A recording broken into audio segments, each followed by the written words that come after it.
Long before the rise of Egypt, before the philosophers of Greece or the emperors of Rome, there was another world. A world that existed thousands of years before history as we know it began.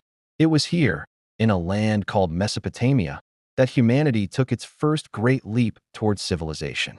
This is the story of the Sumerians, the world's first known civilization, and the people who invented nearly everything we call civilization today. When we think of ancient history, we often picture pyramids, pharaohs, and hieroglyphs. But the Sumerians were older still. Around 6,000 years ago, they began transforming a barren plain between two mighty rivers into a place of cities, gods, and written words. The land was harsh, but it held promise.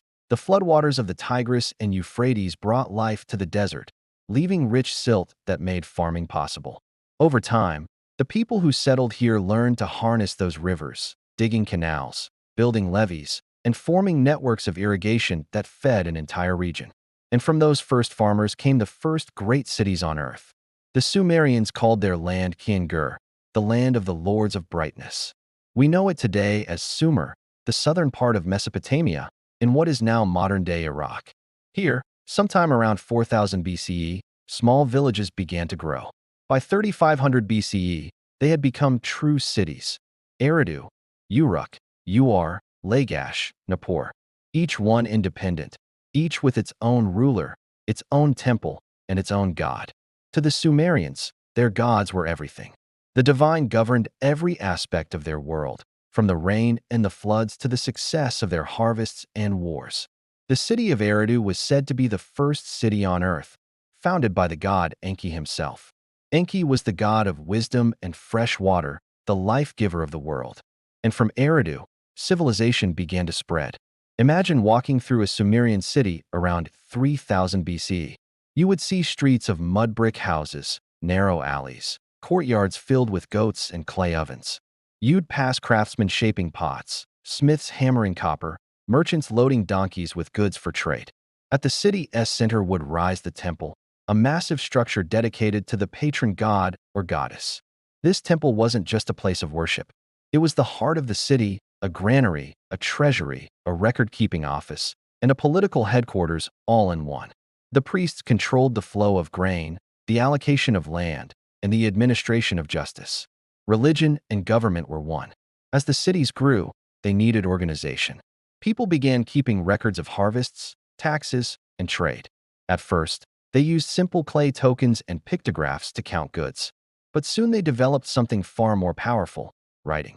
Around 3200 BCE, the Sumerians invented cuneiform, a wedge-shaped script made by pressing a reed stylus into soft clay. It began as a way to track resources, but it evolved into the world's first written language. Suddenly, thoughts, stories, and laws could be preserved forever. History itself had begun. The invention of writing changed everything. We now know the names of kings who ruled thousands of years ago because their scribes recorded them in clay. We can read their myths, their prayers, even their arguments. The oldest written story in the world comes from Sumer, the Epic of Gilgamesh. It tells of a mighty king of Uruk who sought immortality, only to learn that even kings must die. It's a story about friendship, loss, and the search for meaning, written nearly 5,000 years ago, yet still deeply human. The Sumerians were innovators in every sense. They built the first cities, created the first laws, and developed the first schools. They invented the wheel, the plow, and the sailboat. Their math was based on the number 60, and from it we still get our 60-minute hour and 360-degree circle. They measured time, charted the stars, and mapped the heavens to understand the will of their gods. They built ziggurats, towering step temples that reached toward the sky, each one a link between heaven and earth. The most famous stood in Ur, dedicated to the moon god Nana. Its ruins still rise from the desert today, a silent monument to human ambition. Sumerian society was complex and hierarchical. At the top were the kings, known as Lugal, literally big man. These kings often began as military leaders who protected their cities from rival states and nomadic tribes. But over time, kingship became divine. The ruler was chosen by the gods, and his authority was absolute. Below him were priests, administrators, merchants, and artisans. Farmers formed the bulk of the population, working the land in exchange for a share of the harvest. And at the bottom were slaves, prisoners of war or debtors who served the wealthy. But even within this rigid system, there was a sense of community. People gathered for festivals, music, and beer, lots of beer. Sumerians brewed it thick, almost like porridge, and drank it through straws. They celebrated their gods with songs, offerings, and rituals. Music filled their temples. Lyres, drums, and flutes played hymns written on clay tablets that still survive today. Their myths reflected a world of struggle and uncertainty. The Sumerians saw life as a fragile balance between order and chaos. The gods were powerful but capricious, capable of both mercy and destruction. In one story, the gods grew tired of feeding themselves and created humans from clay to do their labor. But when humans became too noisy, the gods sent a great flood to wipe them out. Only one man, Zeusidra, survived, a tale that would later echo in the biblical story of Noah. As the centuries passed, Sumer grew rich. Trade connected it to lands far beyond its borders, to the mountains of Iran for metals, to the Gulf for shells and wood, to Anatolia for silver, and to the Indus Valley for exotic goods. Sumer became the beating heart of a vast economic network. Its cities flourished, its temples grew, and its culture spread. But the same forces that built Sumer also sowed the seeds of its downfall. The irrigation that fed their cities slowly salted the soil, poisoning the land. Crops began to fail. Wars between rival city-states drained resources. And from the north came new powers, the Akkadians.